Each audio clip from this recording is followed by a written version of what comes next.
lanjut ya. Kalau tadi pada video sebelumnya saya sudah jelaskan mengenai teori pertama dari Moment Area Method. Di video kali ini saya akan jelaskan dari teori kedua dari Moment Area Method ya. Tadi kan ceritanya kalian sudah punya gelagar yang dibebani ya, seperti gambar yang atas sendiri ini tadi ya. Akibat beban tersebut maka gelagar tersebut akan melengkung. Oke. Tadi kita sudah punya garis-garis singgungnya ya. Tadi ada 2 titik A dan B. Masing-masing saya gambarkan garis singgung di A namanya tangent A. Garis singgung di B namanya tangent B. Oke. Ya, kayak tadi. Lalu kalau saya ambil bias seperti pada teori yang pertama tadi, masih bias yang sama ya, dx ya. Saya proyeksikan ke elastic curve-nya pada perubahan bentuknya, maka didapatkan 2 titik ini ya, diproyeksikan ada titik kiri yang merah ini dan kanan. Nah, sebesar dx juga itu ya. Bila saya tarik garisnya, misalkan tarik garis singgungnya masing-masing titik tersebut, titik kiri dan titik kanan, sejauh A sampai titik A, maka akan membentuk suatu segitiga ya.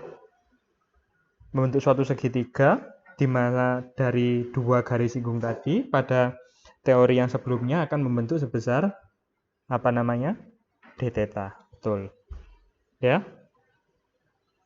Tingginya saya namakan dt ini, dt ya. Kalau saya perbesar gambar segitiga tersebut, maka ini adalah jaraknya x, misalkan x jarak dari A ya sampai titik tadi itu sampai dx itu x, dt ini tinggi segitiganya sama sudut yang dibentuk adalah d theta. Ya, ingat konsep trigonometri sederhana. Misalkan saya punya sudut, karena d theta ini kan sangat kecil, berarti sifatnya apa? Kalau sangat kecil, nilai tangan dari d theta itu kan depan per samping ya. dt dibagi dengan x. Karena terlalu kecil, maka nilai tangennya akan saya asumsikan atau sama dengankan langsung sebesar d theta itu sendiri. Jadi karena terlalu kecil, sudutnya sama dengan nilai tangennya sama dengan sudut itu sendiri. Berarti d theta sama dengan dt per x gitu ya. Atau saya tuliskan kembali di sini, dt sama dengan x dikali dengan d theta. Itu. Oke. Pada teori yang pertama kita sudah dapat d theta itu apa? Kemarin soal video sebelumnya. D theta itu adalah luas ya, M per EI dikalikan dx, betul ya? Saya substitusikan d theta-nya menjadi luas dan dikalikan dengan x. Nah, kita dapat x itu apa? Jarak. M per EI dx adalah luas. Berarti luas dikalikan jarak apa itu? Istilahnya berarti statis moment. Ingat pada waktu tegangan geser kan ada rumus D kali Q per B kali I ya. Q itu sama dengan A kali Y, luas kali jarak. Sama ya, luas kali jarak itu adalah statis moment. Oke, lanjut. Misalkan tadi ya, ada 2 garis singgung, tangen A dan tangen B. Saya pengen tahu ya, dt ini tadi apa sih namanya dt? Ini ya, dt itu saya lupa tadi ngomong di awal. Dt itu adalah deviasi vertikal ya, bukan penurunan, bukan perpindahan ya, tapi deviasi. Beda ya sama penurunan atau defleksi, beda, bukan. Itu deviasi vertikal. Kalau sekarang kita punya 2 garis singgung A dan B, maka kita dapatkan deviasi vertikal di titik A terhadap garis singgung B yang saya namakan dengan TAB ya. TA garis miring B. Ini artinya apa? Deviasi vertikal di titik A terhadap atau dari garis singgung B ya. Gitu ngomongnya. TA/B. Oke. Kalau tadi kita sudah dapat deviasi vertikalnya sebesar dt, deviasi vertikal dari dt itu sebesar jarak kali luasnya, maka kalau kita ingin tahu deviasi vertikalnya untuk di titik A terhadap garis singgung B, TAB, TA garis miring B, berarti apa? Tinggal diintegralkan lagi ya, kayak ini kan ini ke sini tinggal kita integralkan ya. Berarti apa?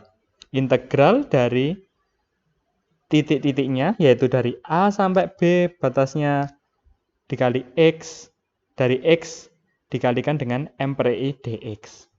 Oke.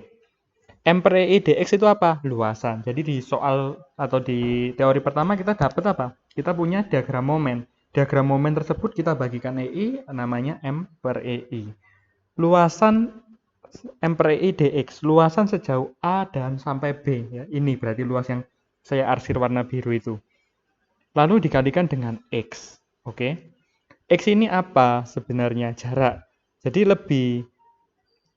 lebih karena tadi kita ambil bias kecil ya, kita jaraknya itu X. Tapi kalau ini dalam luasan, berarti jarak di sini adalah jarak dari titik berat luasan tersebut. Luasan tersebut apa? M per I dx. Berarti luasan bidang momen dibagi EI. Titik beratnya itu adalah X. Kemana jaraknya? Ke titik yang kita tinjau. Ke titik A dalam hal ini ya. Titik A. Titik yang kita hitung deviasi vertikalnya. Karena kita ninjaunya titik A, B, berarti ini adalah X-nya. Gitu ya, dari titik beratnya. Titik berat luasan ke sejauh X ke titik A. Gitu. Maka akan kalau saya keluarkan ya pada konsep integral ya, kita dapatkan ini. X adalah X bar ya, jarak dari titik berat luasan ke titik yang kita tinjau dikalikan dengan integral dari M per I dx. Integral tadi jangan lupa apa? Ini luasan. Bentar. Oke, berarti ini yang dinamakan dengan teori kedua dari moment area method. Jadi kalau kita rumuskan atau kita dalam kalimat bunyinya gimana?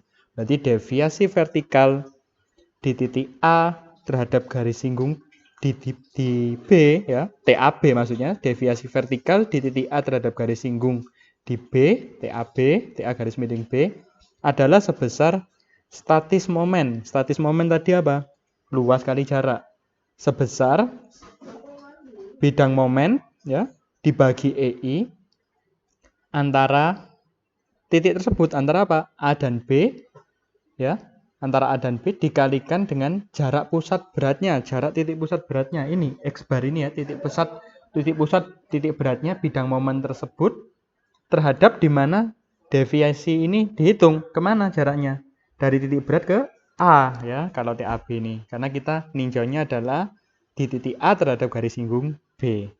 Benar, ini adalah teori kedua. Jadi nggak langsung memang ya untuk cari defleksi, untuk cari penurunan, cari perpindahan, itu kita mesti tricky, mesti mengolah-olah lagi, menggabungkan dari teori 1 dan teori 2 ya. Seperti yang sudah saya contohkan pada soal pembahasan, sudah saya share di grup.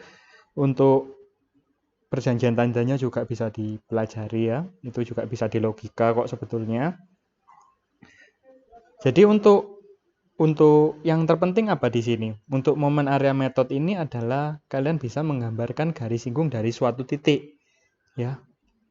Kita harus bisa bayangkan dulu elastic curve-nya apa. Elastic curve itu apa? Elastic curve itu adalah diagram perubahan bentuknya atau defleksinya seperti apa gitu ya. Tergantung dari bebannya. Akan sangat mudah kalau di soal ini bebannya sederhana, terpusat atau merata, atau momen terpusat ya, nggak banyak-banyak gitu. Maka ini sangat bermanfaat, sangat enak kalau kita pakai moment area method ini ya, powerful sekali. Jadi kalau saya tanya di sini misalkan garis singgung apa sih yang pasti ya, garis singgung yang jelas nggak berubah apa berarti? Pada kondisi apa? Kita bisa menggambarkan garis singgung itu tidak berubah atau dia tidak ada penurunan atau dia tidak mengalami sudut, kan artinya kalau dia garis singgungnya tetap ya, jelas. Berarti kondisi jepit. Benar ya? Kondisi jepit. Jepit ini garis singgungnya mana? Garis singgungnya jepit itu ya lurus. Ya, ini garis yang merah ini. Karena dia pada jepit nilai sudutnya, ingat boundary condition ya, kalau jepit defleksinya 0, penurunannya 0, sama perubahan sudutnya juga 0. Karena perubahan sudutnya 0 pasti ininya garis singgungnya dia lurus. Oke, akan sangat mudah kalau kita di soal berupa ada jepitnya. Itu sesuatu yang pasti. Oke, sampai di sini. Silakan dipelajari contoh soal yang sudah saya berikan. Kalau ada pertanyaan, segera ditanyakan.